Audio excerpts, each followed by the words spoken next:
Salut YouTube, c'est strictement 03 lié. On se retrouve aujourd'hui pour un deck profile Blasting of the Ruin Life Egalizer. Donc c'est un deck contrôle, je vais vous montrer comment tourne le deck et le deck profile bien sûr. Allez, c'est parti. Alors, pour le deck, donc il y a très peu de monstres, donc il y en a 6, donc 3 voitures cardées. Voilà, ça permet de faire la loupe. Ça permet de piocher, et donc voilà, c'est super fort. 3 cancres à max. Voilà, donc même si l'adversaire n'invoque pas spécialement, on peut l'envoyer au cimetière, et donc ça permet vraiment de faire la loupe, et c'est toujours très intéressant d'avoir 3 maxés main deck. Voilà, donc 6 monstres. Pour les magies, il y en a 7, donc 3 pods, 3 upstart, dont 2 en proxy, et un Wednesday 6. Voilà. Et upstart, ça permet vraiment aussi d'optimiser la loupe, je vous montrerai pourquoi. Ensuite, pour les pièges, il y en a 27. Alors, on a 3 fortunes accumulées, donc on commence avec les cartes pioche, 3 Reckless, 3 cadavres, et 3 jarres. Voilà, pas d'explication, tout est fort. Pour les protections, on a 3 rugissements menaçants, 3 Woboku et 3 Thunder of Ruler.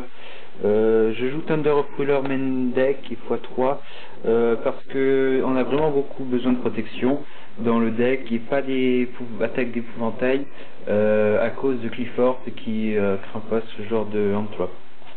Voilà, pour les protections, il y en a 9, plus avec le Wednesday Peace 10. Pour les autres cartes, on a 3 coupons cadeaux et un espoir d'évasion. Donc 3 coupons cadeaux et 3 upstart, ça permet d'optimiser la loupe, je vous montrerai tout à l'heure. Et espoir d'évasion, 1, pas 2 ni 3 parce que ça fait trop lourd. Si on pioche 2 en main de départ, ça fait un peu lourdeau, donc 1 c'est bien. Et ça permet de trop piocher, donc après si on pioche trop et qu'on a trop de cartes dans la main, c'est un petit peu contraignant. Enfin, c'est chaud quoi.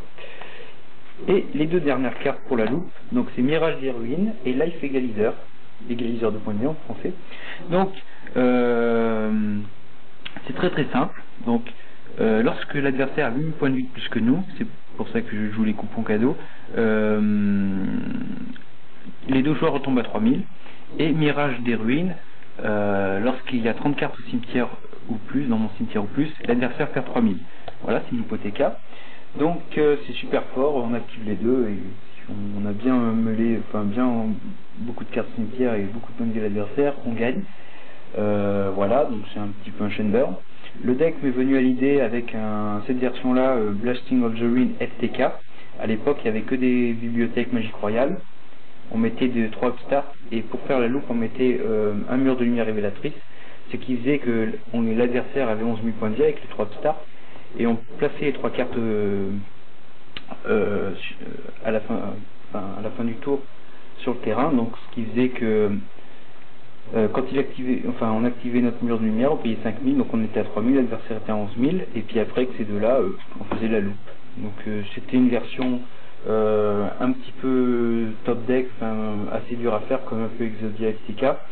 Et aussi j'ai trouvé que c'était pas mal avec les coupons cadeaux de mélanger, de faire un deck un petit peu contrôle, un petit peu sur Shenburn, des trucs comme ça que j'aime beaucoup. Donc voilà. Ensuite pour les side decks, donc il y a un side deck, pas d'extra. Alors pour le side, 3 troupes exilées, alors très fort contre tout ce qui va être Jinzo, Denko Seka, Bannisseur de rayonnement, Darklo le héros masqué. Je joue pas Soul Taker, alors c'est vrai que Soul Taker ça donne des points de vie à l'adversaire et c'est très bien, mais Denko Seka ça la détruit pas ici. Denko Seka est vraiment très pénible contre ce deck là, car si elle est sur le terrain on peut pas trop jouer de piège et donc on peut pas gérer, donc c'est pour ça 3 troupes exilées c'est super bien. Ensuite 3 démons jumeaux contre tout ce qui va être Minecrush, des cartes comme ça, donc pour protéger notre main. 3 attaques de l'épouvantail contre tout ce qui va être bourrin, on va dire, les decks bourrins. 3 MST contre des craies, et pareil pour les 3 tourbillons. Donc voilà, donc c'était un petit deck contrôle que je voulais vous faire partager. Si vous avez aimé la vidéo, je vous invite à liker ma page Facebook et à mettre un j'aime sur la page. Abonnez-vous à ma page Facebook, à ma chaîne YouTube. La decklist, si elle vous intéresse, elle sera postée sous la vidéo avec un lien sur OTK Expert. Donc voilà. Donc je vous dis à très bientôt et ciao tout le monde.